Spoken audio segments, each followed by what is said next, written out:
Master Grade Aegis Gundam.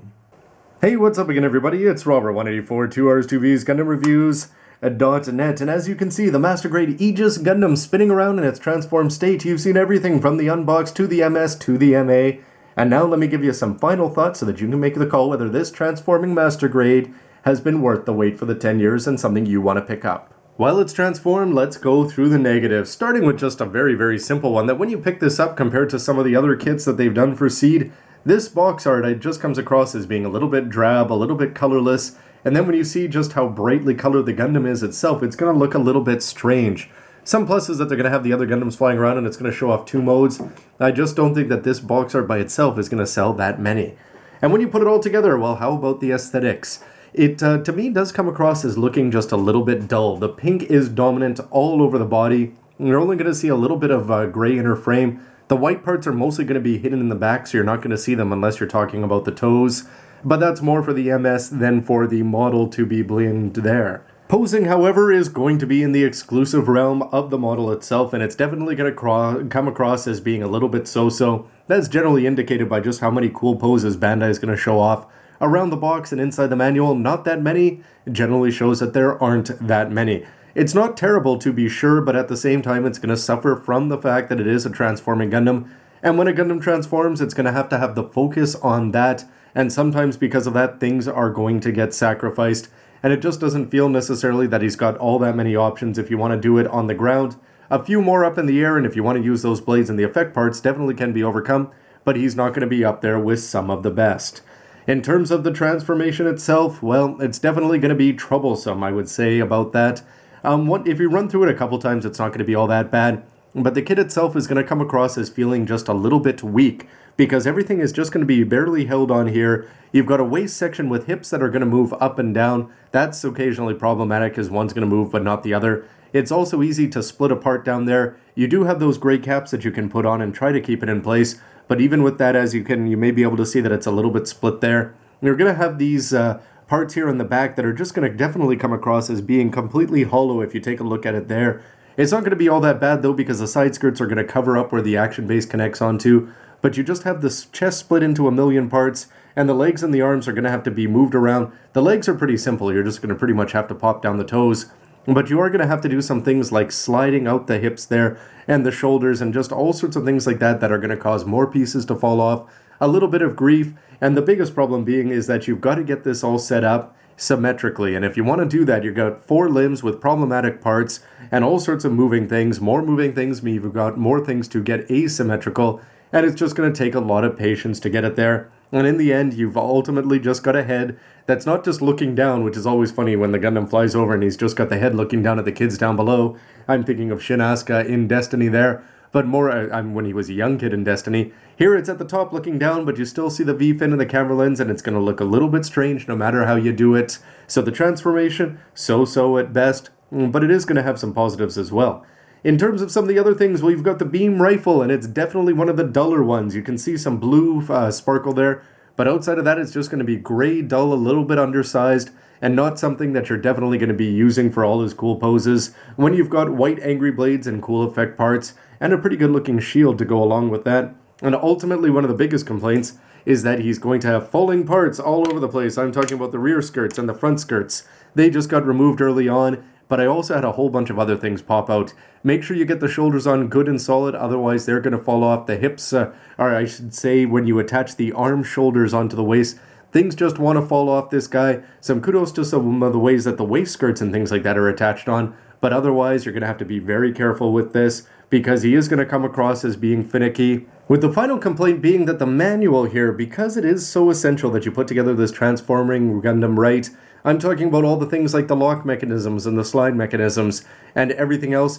It's just a little bit problematic because a lot of it is text-based here in the manual, so that can cause some problems to people. The only thing that I can recommend doing is just looking at every step. If you're putting it together and it doesn't feel right, then it's probably not. And when you put the body together, if it's not all right, make sure you check all the different sliding parts and that you get everything back in the right direction, and just stare at it very carefully to make sure that some of the things that are not directly obvious, like the hips and the way you're going to have to twist those. Anyway, it's all in here. You're just going to have to take some time to get it out of it.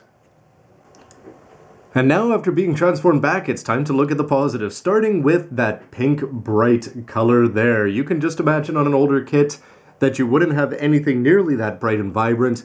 Compared to the inconsistencies of Char over the years, this one stands out and it just seems to scream Athrun, and I think that's just perfect for this, and definitely the looks, something you would have liked to see more of on the box cover. In terms of the overall aesthetics, I gotta say, the looks, it looks like a master grade. I'm talking about all those little panel lines over there. The way the gray parts stick out in all the right places, the white details, the navy blue. There's lots of things about this, but it's not going to be overly done. It's not going to be screaming. You don't need to do lining all over the place. It's going to be simple, effective, and definitely look much better than a non-grade or an old school high-grade 1/100th. Something you never want to overlook, though, is ultimately this is an intricate and fun-to-build mobile suit.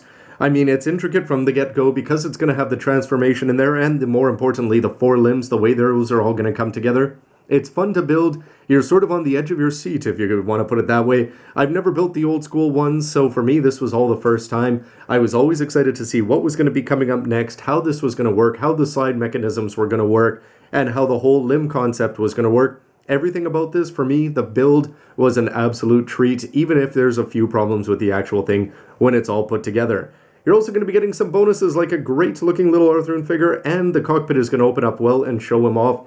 And like I said, the whole design of the legs and arms, getting these together, it's ultimately the sign of, even though there are some failings with the transformation in terms of stability and just finickiness, if that's even a word, ultimately it's ambitious.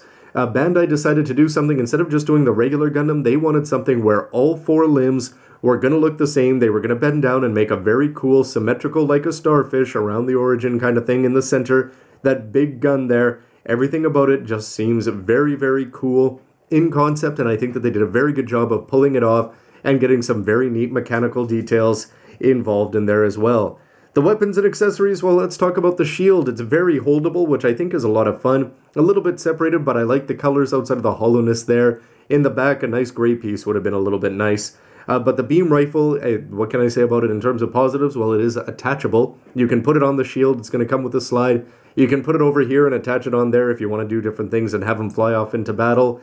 And at the end of the day, you're going to have those very cool effect parts of them. 4 of them, which are just going to make the legs and the arms a lot of fun for no matter what you're going to do. In MA form attack mode, you could put those on there. In mobile suit mode, and if you want to take the time, pop them up there on an action base. You can bring those legs into action, and it's screaming infinite justice just 3 mobile suits earlier.